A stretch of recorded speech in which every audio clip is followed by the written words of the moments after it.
10 মাস 10 দিন রেখে একটা মানুষ বানিয়ে দিয়েছে। ওই যে ফোঁটা, সেই ফোঁটাতেই তোমার আমার জন্ম হয়েছে। ওটা নিগূঢ় রহস্য। তাই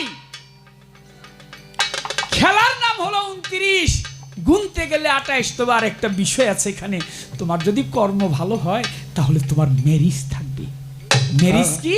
দয়াল বাবা কামাল উদ্দিন শাহ তুমি ম্যারিজ।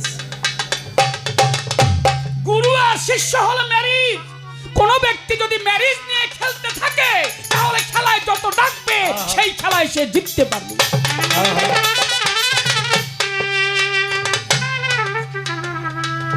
গুরু আর ভক্ত হচ্ছে ম্যারিজ। তোমার গুরুর সাথে যদি তোমার সেই সম্পর্ক থাকে, হৃদয়ের বন্ধন থাকে, তাহলে খেলায় তুমি জিতবে। তাই তো একজন ডাকে, ওরে 16 বলে 17 বলে 80, 18 বলে 80, বলে 19, 20, 30, 1, কত দূরে চলে যায়। কেন? শক্তি আছে, ম্যারিজ আছে।